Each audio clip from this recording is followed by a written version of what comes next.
more than 3,000 years ago, right in the heart of Mesoamerica, the Olmecs carved giant stone heads, some as heavy as 40 tons. That's about the weight of 20 average cars.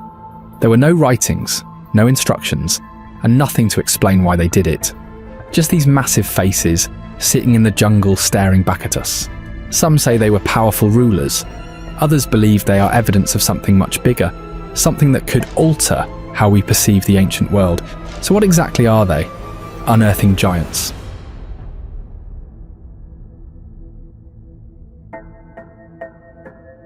The story of the Olmec head starts in the tropical lowlands of southern Mexico. For generations, farmers and villagers there knew something strange was hiding under the soil.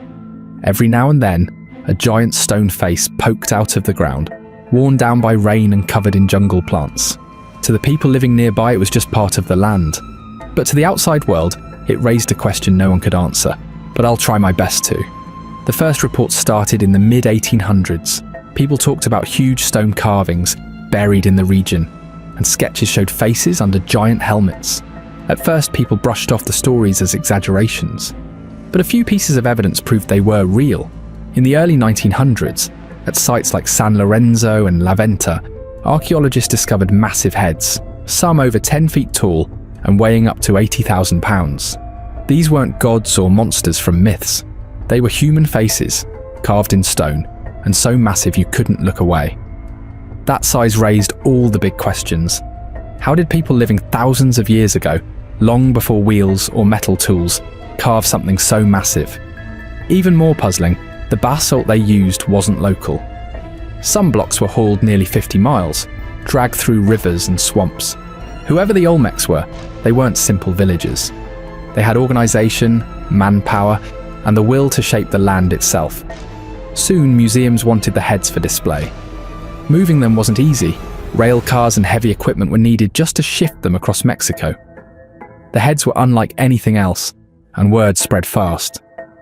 By the early 20th century, the heads had captured global attention. They didn't look like other Mesoamerican art, which usually showed jaguars, symbols, or gods. These sculptures were different. They looked human, with faces that seemed to stare right at you. They suggested rulers, warriors, or ancestors whose names were long gone, but whose presence still demanded respect. Archaeologists even began calling the Olmecs the mother culture of Mesoamerica, the civilization that paved the way for the Maya and Aztecs.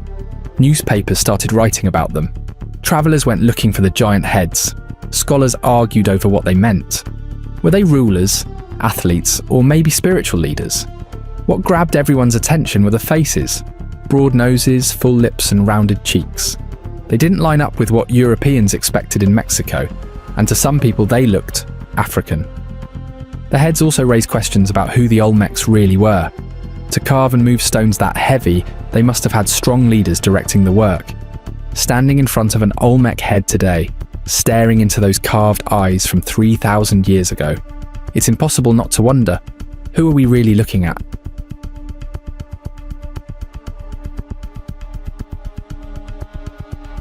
Long before anyone called them Olmecs, people were living in the swampy lowlands of Veracruz and Tabasco. Rivers flowed through the area, and the soil was rich, almost perfect for growing corn, beans, and squash. With farming providing more than enough food, not everyone had to spend their days in the fields. Some people took on new roles: leaders, priests, and artisans. That was the beginning of hierarchy. At the same time, Egypt had its pyramids, and Mesopotamia had its temples. Here in the Americas, the Olmecs were laying the foundation for something that would remain for centuries. The Maya, with their complex calendars, and the Aztecs, with their empire and rituals, didn't copy the Olmecs directly, but they built on patterns the Olmecs started. That's why archaeologists call them the mother culture. Not because they ruled over everyone else, but because ball games, pyramids, and sacred symbols all trace their roots back to this first great civilization. San Lorenzo was one of the first major Olmec centers, built on a natural plateau that gave it dominance over the flatlands around it. Archaeologists have found that the landscape was reshaped with large stone-faced platforms and a network of water channels that directed streams across the site. It was about showing control over people, over nature, over the very ground beneath their feet. Further east at La Venta, Another Olmec center rose out of the marshes. Its most striking feature was a huge clay pyramid, built by hand, that stood above the wetlands and could be seen from far away. These were early cities, deliberately planned and designed to impress, marking the Olmecs as one of Mesoamerica's first complex societies. And these weren't rulers in the way we think of kings today. People believed they spoke for the gods. They were the bridge between heaven and earth, and their authority came as much from rituals as from soldiers. Even their games carried that weight. The most famous of them was the bull game, later made famous by the Maya and Aztec, which was played with solid rubber balls on specially built courts. If you really want to see how brilliant the Olmecs were, check out their art. The giant stone heads are the most famous, but that's only part of the story.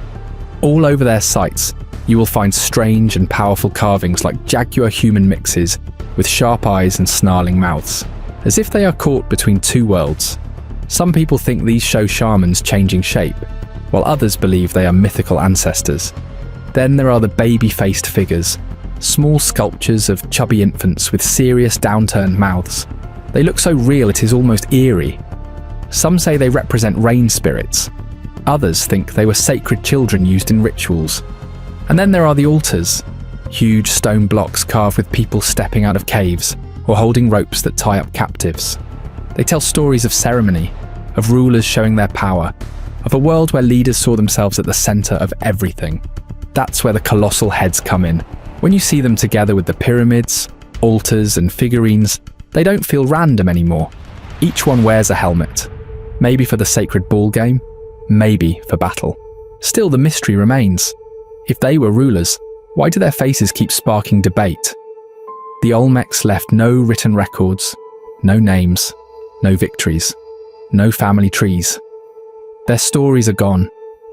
All that's left are the heads, staring back at us with an almost lifelike presence, but refusing to explain themselves.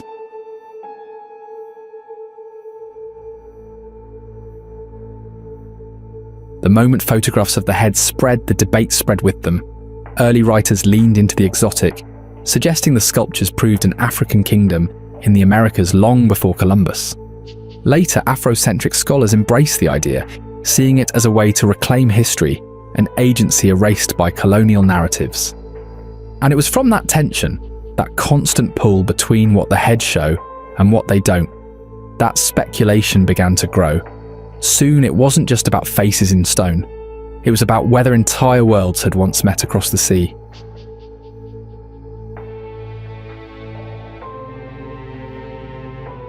Back in the 1800s and early 1900s, when archaeology was still finding its feet, many scholars couldn't believe that ancient cultures built their own wonders. Egypt's pyramids, India's temples, Mesopotamia's monuments. Every time, people assumed the ideas must have come from somewhere else, some older and wiser source. So when giant Olmec heads started appearing in the jungles of Mexico, the same doubt showed up again. Surely someone else had taught them how. This way of thinking was called diffusionism, the belief that big innovations didn't happen independently, but spread from one original cradle of civilization. For Europeans, it was a convenient idea. It suggested that indigenous people weren't capable of their own brilliance, that they must have borrowed it. So when explorers stared into the carved faces of the Olmec heads, they imagined not local rulers, but strangers who had crossed the ocean. The Atlantic stopped looking like a barrier and started looking like a highway. The thought thrilled some people, especially those eager to downplay indigenous achievements. But later, it also inspired people who wanted to reclaim history for Africa and other overlooked civilizations. By the mid-20th century, the debate had new fuel. Thor Heyerdahl, a Norwegian adventurer, believed ancient people had crossed oceans long before textbooks admitted. In 1947, he built a simple balsa wood raft and sailed from Peru to the Tuamotu Islands, over 4,000 miles away. He later tried again with reed boats designed after Egyptian models, proving you could, in theory, cross the Atlantic with ancient technology. He wasn't directly solving the Olmec riddle, but his voyages grabbed public attention and made ideas that once seemed impossible, like Africans reaching the Americas before Columbus, suddenly feel believable. And then came 1976. Ivan van Sertima, a historian from Guyana, published They Came Before Columbus. He claimed Africans had sailed to the Americas, mixed with indigenous peoples, and left their mark. For him, the Olmec heads were proof. The broad noses and full lips weren't coincidences. They were definitely African features carved in stone. For readers in the African diaspora, it was empowering. It restored Africa's role as a world shaper, not just a victim of colonization. Photos of the colossal heads became rallying points. Look at the features. How can anyone deny it? For readers in the African diaspora, it was empowering. It restored Africa's role as a world shaper, not just a victim of colonization. Photos of the colossal heads became rallying points. Look at the features. How can anyone deny it? Of course, critics pushed back. Archaeologists pointed out the lack of hard evidence. No African pottery, tools or DNA at Olmec sites.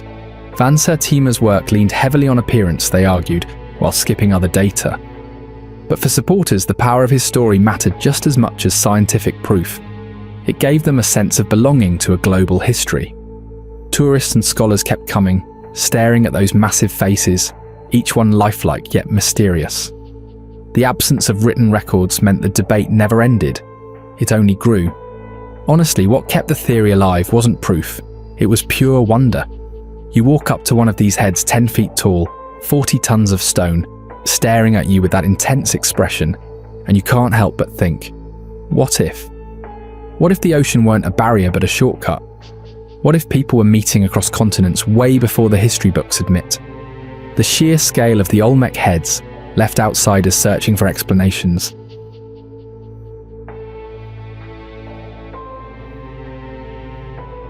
It never seemed enough for people to believe that the farmers, rulers, and builders of Veracruz and Tabasco, living more than 3,000 years ago, could have created such monuments on their own. Starting in the 1800s, scholars and hobbyists began weaving theories that tied the colossal heads to travelers from faraway places.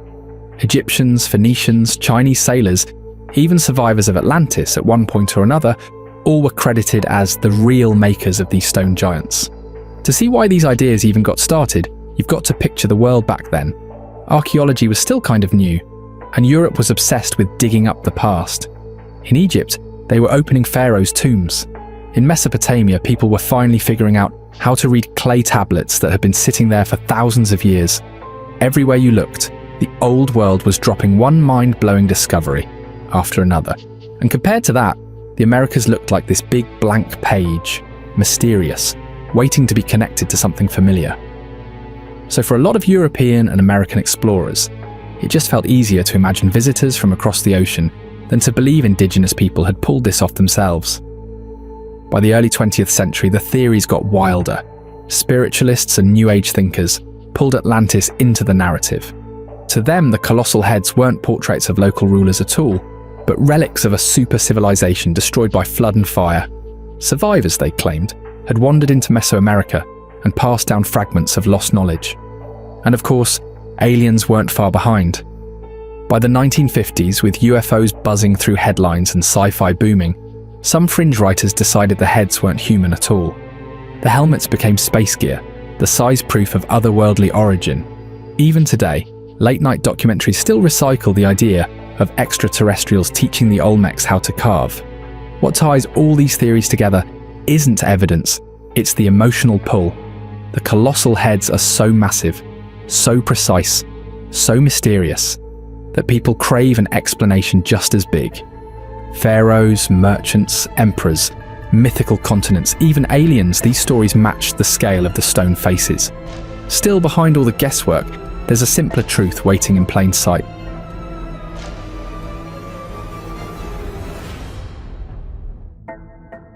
For all the wild theories about Egyptians, Phoenicians, or even aliens, archaeologists keep circling back to something way simpler, and honestly, way more impressive. The colossal heads were made by the Olmecs themselves. Local artists carved them to honor their rulers. No lost civilizations, no space travelers, just a homegrown culture with the vision and skill to leave its mark in stone. The mainstream view is pretty clear. These giant heads show Olmec leaders, kings or chiefs whose power was so great that their faces had to be carved forever. In a world without written laws or history books, authority wasn't written down. It was built into monuments, 10 feet tall, 40 tons heavy, that stared you down in every ceremonial centre. You couldn't miss that kind of power, and the archaeology backs it up. The Olmecs weren't just scattered farmers making random carvings. They built real cities: San Lorenzo, La Venta, and Tres Zapotes. These places had plazas for ceremonies, platforms for temples, drainage systems, and even elite neighbourhoods. Power wasn't spread out, it was centralised. Leaders collected tribute, organised labour, and staged massive rituals to pull people together. In that kind of world, carving your own face into stone makes total sense. Pharaohs did it, Roman emperors did it. The Olmecs did it too. But the basalt for those heads didn't come from the city sites. It came from the Sierra de los Tuxtlas mountains, miles away. Most likely they floated blocks down rivers on rafts, rolled them on logs, and used huge teams to drag them across rough ground. It was exhausting work, but it shows just how organised and determined the Olmecs were. Once those massive stones finally made it to the sites, the real magic began. Olmec artisans got to work with harder stones like jadeite and obsidian, slowly chipping away at the basalt until faces started to appear. It was anything but quick. Carving smooth, lifelike expressions with such basic tools took insane patience and skill. But that's what made it powerful, turning raw rock into human faces, turning rulers into legends. And then there are the helmets. They're carved onto every head, and they raise a big question. Were they battle helmets, showing the rulers as warriors? Or were they ball game gear, tying them to the sacred sport that mixed religion, ritual, and kingship? Nobody knows for sure. But either way, the helmets scream status and authority. These weren't ordinary people. They were leaders, whether on the battlefield, the ball court, or in ceremonies. The heads weren't hidden away either. They were set up in throne-like spots across Olmec centres, right out in public. They were monumental reminders of who ruled, who spoke with the gods, who controlled crops, people, and fate itself. To the Olmecs, these weren't just portraits. They were power made permanent in stone. And that's why the Indigenous explanation makes the most sense. The Olmecs didn't need visitors from far-off lands to explain their genius. They built farms, raised cities, and created an artistic tradition that would inspire later civilizations like the Maya and Aztecs. The colossal heads fit right into that tradition. Other Olmec art shows rulers in command, emerging from caves, sitting on thrones, presiding over rituals. The heads are just the boldest, grandest version of that same theme.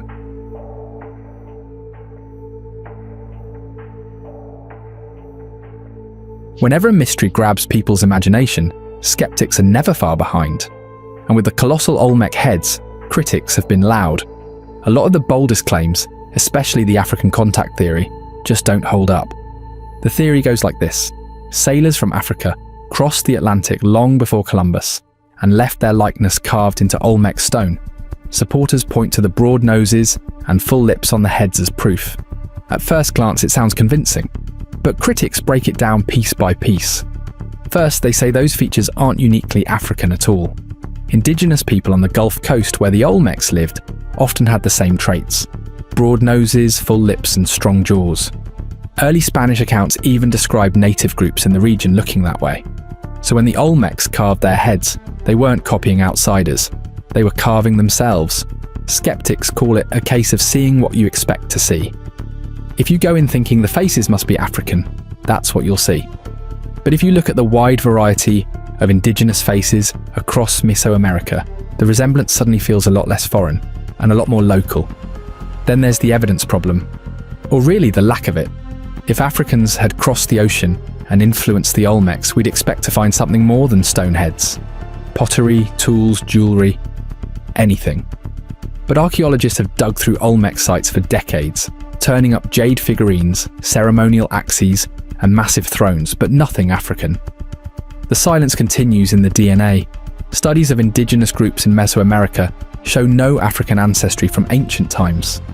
The only African genetic markers appear much later during the slave trade. If Africans had been living there in Olmec times, their DNA should still show up. It doesn't. And then there's language. The Olmecs spoke an early form of Mixozoquian, a language family still alive in southern Mexico today.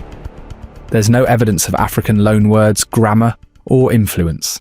Languages are some of the stickiest markers of contact, and here the trail runs cold. So, for critics, the evidence outside the stone carvings is missing in action. And that's not a small gap.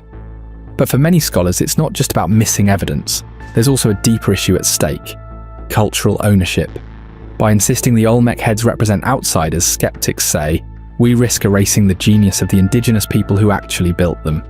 Imagine spending centuries building a civilization, carving enormous monuments out of volcanic stone, and then having future generations insist, well, you couldn't possibly have done that on your own.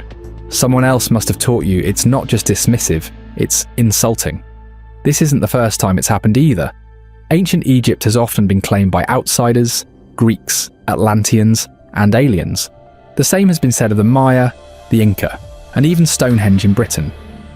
Whenever a culture pulls off something breathtaking, there's almost always someone ready to say, they must have had help. To critics, that mindset reeks of condescension, and when it comes to the Olmecs, they argue the civilization deserves better. By insisting the colossal heads are purely Olmec creations, skeptics aren't just defending a theory. They're defending the dignity of a people whose own voices can't speak for themselves anymore. One of their biggest points is about human psychology.